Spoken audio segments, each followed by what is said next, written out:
All right, hi there, everyone. Adam Benigni, WGRZ Buffalo, Sal Maiorana, Rochester Democrat and Chronicle. This is Believe in Bills. Sal, how you doing? I know where you spent your Saturday over in Orchard Park. Hope you had a good weekend. Lovely. Mercifully, the preseason has come to an end. Yeah, lovely day watching the Bills backups on Saturday. That was, look, we knew going in that was what they were going to do. But honestly, Adam, I don't know how much the coaching staff really uses that last preseason game to make the decision. I wrote in my story when I projected the roster, I got to believe, 51 of these roster spots were already decided before they even took the field. So it's a necessary evil. You got to do it. And there were about 40-some or 50,000 fans out there watching. But, yeah, it was not the greatest football for sure. I think preseason football is among the worst products in sports. Really in all sports, to be honest with you. But it is necessary. And I don't want to get too far into that game itself. I don't want to get any part of that game into it, Adam. Right. Unless it pertains to something that we're going to talk about. Because right now, as we record this midday on Monday, Bills have made a number of cuts already, and they got to get it down to 53 by 4 p.m. on Tuesday. And that is going to be the focus here of this edition of Believe in Bills, kind of where they are right now and where they might go by the deadline, what the final makeup or at least the opening day makeup of this team is going to be. So let's start there. Something you wrote, Sal, in the Rochester Democrat and Chronicle. Of the cuts they've made so far, Deion Jones would be the one that probably stands out as a guy that I think both of us thought had a really good chance to make this football team. Yeah, I did. They made 9 moves yesterday. 2 guys went to IR, right? I think it was Burgess and D. Delaney, who are 2 safeties who probably weren't going to make the team, but they got hurt, and so they're on IR. I'm not sure what their status will be moving forward, but they could be done for the year. And then they cut it was 7 players, and none of them are of any consequence. It was the easiest 7 cuts they'll make. Well, 6 of them, because Deion Jones was a guy that I thought had a chance to make the team. I put him on my 53 when I put that out right after the game Saturday. And my reasoning was, look, he was a free agent signing of theirs, a veteran guy. He's got 91 career starts in the NFL, and he can back up both inside and outside. So I thought a player like that actually had some value. And the reason I put him on my 53, because I don't see what the Bills see in Baylon Spector. He was a 7th-round pick in 2022, and the most noteworthy thing he's done is he spends time on injured reserve or game day inactive. He just hasn't really brought much of anything to the table, and they continually bring the guy back, and I thought maybe this was the year. There's no investment in that guy, Adam. He's a 7th-round pick. I thought maybe because, especially with the injury to Milano, taking away some of their experience in the backup spots, I thought Jones had a good chance to make the team. And I also like the next guy we're going to talk about making the team, which was Joe Andreessen. I think he's outplayed Baylon Spector when he's had the chance. But they've made the decision to cut Jones. There's probably a little bit of monetary savings there. And it looks like, even though Spector's hurt right now, apparently at this point, and things could change between now and 4 o'clock Tuesday, but apparently Spector's on the team. And maybe the Buffalo guy, Joe Andreessen, is too. He would be the guy that I would put on there if they're going to keep 6 linebackers? 6. Right. Yeah. And McDermott, and every year, I looked at every year he's been here, Adam, he has kept 6. And primarily that's because, I think we talked about it in the last episode, linebackers have that athletic trait to play special teams, right? They've got the right size and speed. So you like to have a couple of those guys on special teams. And I think Joe Andreessen, that would be a perfect role for him, is to be on special teams for this team. Well, particularly with the new kickoff rule, right? Right. And they're looking for that type of player. I think Andreessen has shown, there's the emotion that goes into a story like that, right? Local kid, great story, Lancaster, near Buffalo here, a suburb, university at Buffalo product. But those issues don't factor in really when you're cutting down emotion. It's like business, right? You keep the emotion out of decisions like this to whatever extent you possibly can. But I think that Andreessen has clearly shown he has the ability to play on this football team, not only because of what he brings to the special teams aspect of this, particularly with the kickoff rule that we changed, where they're looking for, it's not all about speed anymore. It's about physicality and some instincts and those types of things. But when I heard Sean McDermott talk about him after the Pittsburgh preseason game, which was, of course, a night when he just flat out went out and starred and showed excellent football instincts. And when McDermott went back to reemphasize the point of his ability to know how to find the ball, that was the quote that really stood out to me. When you hear a guy, a defensive-minded coach like Sean McDermott, come out and say that about a player, that means that guy's stock is up. Yeah. And they're looking for football players, and pedigree and all that plays in. But when you're talking about where he would be on the depth chart and how he would contribute to this team, and quite frankly, the numbers game, you mentioned the Matt Milano injury, Sal. I think they want some reinforcement at the linebacker position, given the length of time he's going to be out, likely into December. I think a guy like Andreessen is the right fit for this football team. I agree with you. I think he's on the 53. Yeah. I mean, look, he wasn't as noticeable on Saturday. I mean, he was terrific in Pittsburgh. There's no doubt about it. He was the story of that game.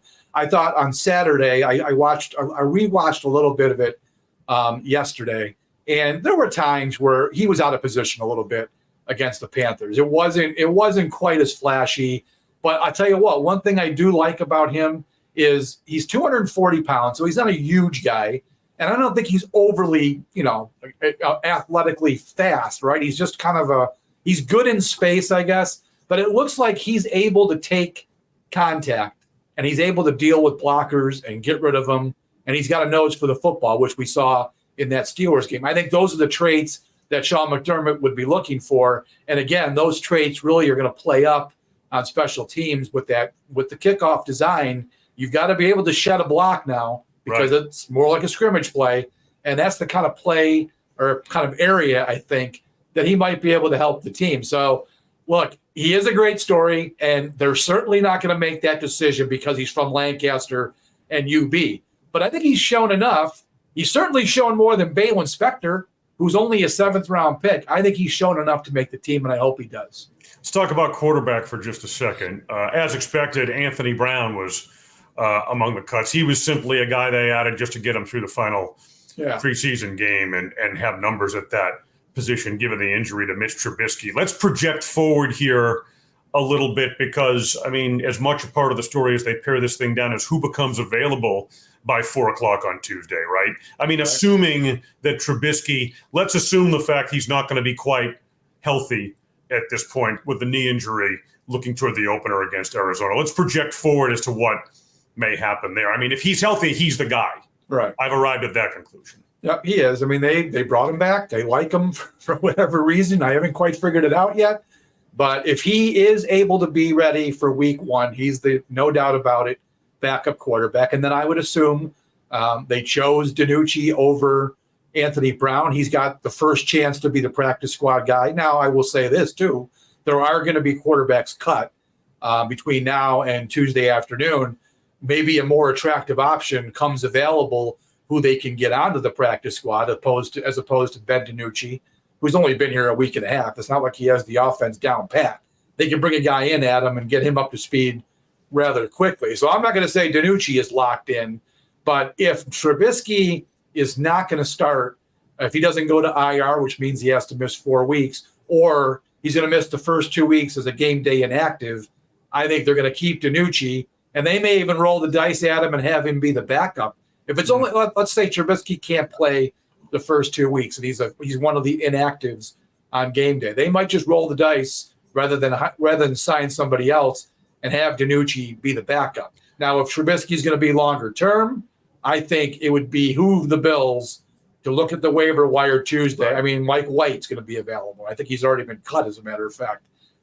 Hey, if the Panthers cut the kid who played Saturday, Jack Plummer, man, I'm all over that kid. He looked good to me. So there's options that could be out there that they could make the move on, especially if Trubisky's not going to be ready for the first 4 weeks. Right, and to get him through as the backup quarterback, right, until Trubisky can come back. That's what you're talking about. Bring someone in with some talent and credentials who can actually, take a shot at carrying the load. Heaven forbid Josh Allen gets hurt in the early portion of the season. All right, so that's kind of where we're at right now. Right. Now let's project what's going to happen. I mean, it's a numbers game, right? I mean, a lot of this, looking at this at the roster, seems obvious to me. I mean, I suppose we should talk about the receiver position. Yes. Right. I mean, are they going to go 5 or keep 6 there? My inclination is they keep 6. Me too. Because they don't have Stephon Diggs and Gabe Davis anymore. That's why I think you have to go with 6. They kept 5 last year.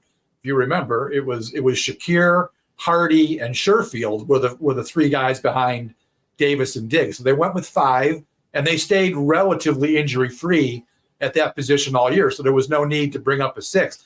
This year, it's a little bit different. I mean, they don't have – I mean, Diggs and Davis were the starters. They were – Diggs was very good. Davis was pretty good. I think you might need 6 this season to get through. Because I'm not sure what – look, everybody seems to love Matt Collins. He's the goofball in camp and everything else. But I'm not quite sure what he's going to bring to the offense. We know he'll be good on special teams. So a guy like Shavers, who – I think he could have flashed a little bit more in the playing time that he got in the games, but he was pretty good in practice throughout summer and even going back to spring. So I think he's done enough, to be that 6th guy. I haven't seen it from Justin Shorter, Andy Isabella. I thought maybe Isabella would have a chance if he did anything on returns, but he hasn't done anything in that area. So if it's me making the cut, I think I'm keeping Shavers as the 6th receiver. Yeah, I think special teams obviously plays in a situation like that. But I think the way I've arrived at that decision is I think Shavers gives you the most versatility as a receiver. Yeah. He's bringing the most to the table in the actual passing game itself, which is what the Bills are looking to maintain a certain level of with the departure of Stephon Diggs, and they're relying on kind of a by committee approach, right? And some versatility and a kind of a broader cast there with a different aspect of the passing game this year. So factoring in all of that, I think Shavers is going to be the guy. Well, and then let's remember, Adam, this is the 6th receiver. I mean, if all goes well, it's going to be Shakir, Coleman, and Curtis Samuel when he gets back as the 3. I think they're going to go a lot of 2 tight ends. So even one of those guys is going to be missing time. And then you're going to mix back in Valdez-Scantling and maybe Matt Collins. So Tyrell Shavers, he's probably going to be a game day inactive, quite frankly. But I do think they have to have 6 up and ready to go. And then, on game day, you make a decision to keep 5 active. But I think he's done enough to be there. All right. So the receiver position, for obvious reasons, has been one that I've kind of closely followed and has stood out to me through the course of the offseason and training camp. As you pare this down and looking at your projection, Sal, what are some of the other areas you're kind of focused on and where we could see a surprise or 2? Yeah, I think, offensive line, they could keep 10. I had them keeping 9. And they're going to be very young at tackle because I've got DeMarc, who was the swing tackle last year. I think he's back in that role. And Tywin Grable, who's a 6th-round pick. I didn't think he had a chance of making the roster. He actually he's been pretty good. I mean, he's a guy that it looks like they can develop. He's a pretty good athlete for his size. And let's all remember, Spencer Brown's a free agent next year, and he's been okay. He was a 3rd-round pick. I'm not going to say that Spencer Brown has ever blown my doors off. I don't think that's a guy that you extend this year or perhaps even bring back next year, unless he has a great year. So I think they're looking to develop guys like DeMarc and Grable for down the road. So I think they keep 9 offensive linemen. I think Van Pran-Granger obviously is going to be a guy they'll keep. So I see 9 there. For me, Adam, the toughest decision was defensive tackle. Yeah, right. That was tough because I really think there's 5 guys that should be on the team. And the guy that I cut was Deshaun Williams. I mean, you're going to keep Dwayne Carter as, he's a 3rd-round pick. And then Austin Johnson's been good. So there's your 4. And if you're going to keep 6 receivers and 6 linebackers, and I think they're going to keep 5 edge rushers too, Deshaun Williams was kind of the guy that fell out of my 53. And I hemmed and hawed on that one, Adam. I was going back and forth doing the math, and he was the very last guy I cut. And I guess the Bills could hope, if they do this, that maybe they can get him back as one of the veteran practice. I think they get 6 guys on the practice squad who were veterans. They would try to maybe get him back. But I think if he goes out there, he might get picked up by somebody. Yeah, I think you're probably right. And look, if Ed Oliver and Daquan Jones stay healthy, Yeah. Right? But I mean, they rotate. It's going to be it's a 4-man rotation. But if you're going to keep Dwayne Carter on the team, you got to play him, right? You're going to have to play that guy. Sure. So I think that's where Williams loses out. Yeah, 3rd-round pick, Carter. They like a lot of what he brings to the table in terms of the fundamentals. They raved about him. They got a lot of praise heaped on him at the time they drafted him. They're going to want to see how quickly he can develop in that spot, along with Austin Johnson, Jones, and Oliver. Those would be your 4 defensive tackles. Let's talk about let's talk about edge rusher real quick too, Sure. because that was also a tough choice. I mean, I've got him keeping Javon Solomon as the 5th guy. He's a 5th-round pick. He flashed enough, and he'll probably be a game day inactive, especially early in the year because they've got the 4 guys there. But another tough cut for me, Adam, was Kingsley Jonathan. I mean, that's a guy that they've had around for a couple of years, and every time he plays, especially in the preseason games, it looks like he's a guy who belongs, right? Yeah, but they've just got a numbers crunch at defensive line. It was just tough to keep. You can't keep. They could keep 6 and maybe only 4 tackles, but I had them keeping 5 edge rushers because of the linebacker and wide receiver spots. He's a tough cut, Kingsley Jonathan. That's another guy that you put him out there, there's a good chance he gets picked up. So they may not be able to bring him back. Yeah, he makes plays. There's no question. You see his name come up when he's in there. You see him make an impact, pretty good speed.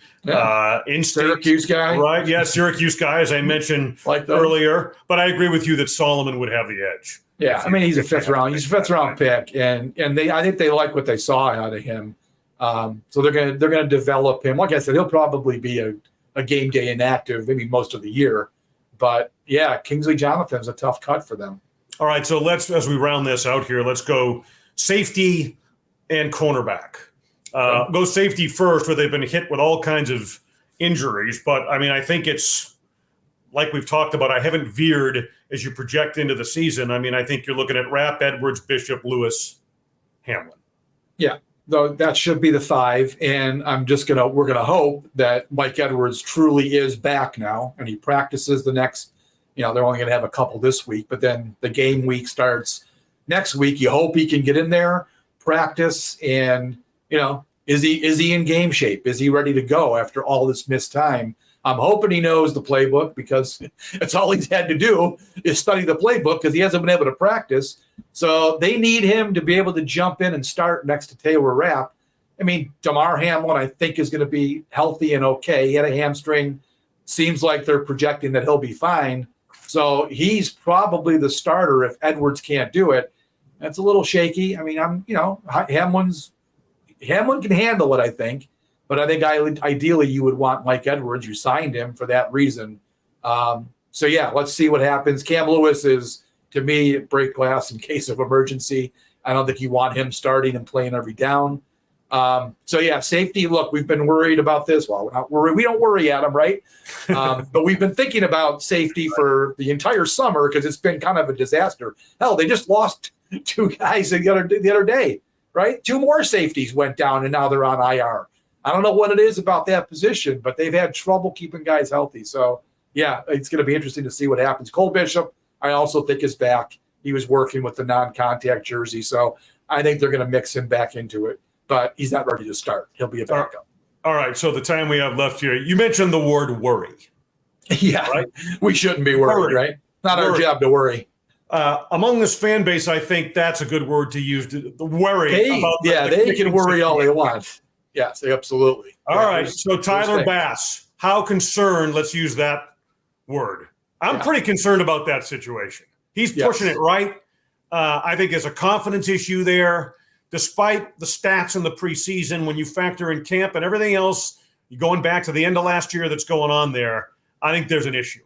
I don't know how they're going to resolve it, as far as Tuesday's concerned.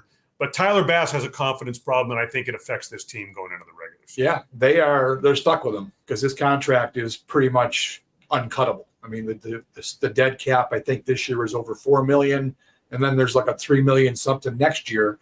So Tyler Bass is the kicker, folks, and people have to stop. I mean, they could stun us, Adam, but there's no way that's happening. They're not cutting him. He's going to be the kicker. And you're right. He's got to figure it out because I think his confidence right now is definitely wavering. I asked McDermott about the kick after the game. And surprisingly, he came right out and said, yeah, he's got to make that one. Even though it was 51 yards, that's a kick. And then I tweeted it, middle of the summer, Tyler Bass misses from 51. What's he going to do in December when the wind's blowing and it's cold? You've got to make these kicks. There was no excuse on Saturday to miss it. And I think Sean did acknowledge that, yeah, that's one he's got to make. And while he didn't say it, they're definitely concerned about their kicker, because I'll tell you what, people chart the kicks in practice. I, of course, don't do that, Adam, because I think it's kind of pointless. But everyone had a certain number that he missed in the field goal drills. The other day, I happened to be going into the field house, the indoor part, to go to the bathroom, and he was in there kicking, and I watched him miss one indoors. Just as I was walking to the bathroom, he missed one. So, I mean, it's far more than the guys that are charting the misses on the field during practice. It's probably far more that he's missed. So, yeah, that's a problem. Yeah, and look in the bigger picture, too. I mean, we've spent a great deal of time talking about it on this show. And this roster is not as good this year as it's been in the past. It's not. I mean, in the NFL, you're always going to have close games, right? I mean, especially this year. I mean, I think particularly early on, we'll see how things develop or whatever, but I just feel as if this is going to be an offense in transition. They have issues defensively. They're going to be in a lot of tight games and need their kicker to deliver in clutch situations, which pours gasoline on the fire of speculation and concern where it's related to Tyler Bass at this point. You made the point that the Bills have a tough schedule. The roster's not as good, and they're not going to be blowing teams out this year. There's going to be a lot of games that could be decided by a field goal. And I'm not talking about a last-second field goal. I'm talking about in the second quarter, you miss a field goal that could come back to haunt you. So he's got to get it together. He's got to figure it out, and they need him to be confident and then be relied upon to make these kicks. Bottom line. Yep. Bottom line business, bottom line results they're going to need out of their special teams unit and kicker looking toward the season. All right, next time we're going to get together here on Believe in Bills will be after the 4 p.m. deadline on Tuesday. We'll have the full picture then of the 53-man roster with the final cuts having been made. So, Sal, thanks as always. Appreciate it, man. Take care. Read Sal's work in the Rochester Democrat and Chronicle and on WGRZ Buffalo. We are back with a newly branded upgraded version of Sports Talk Live starting week 1, 7 p.m. Monday nights, right through the spring on Channel 2 WGRZ in Buffalo. For Sal Maiorana, Adam Benigni, thank you for being with us here on Believe in Bills.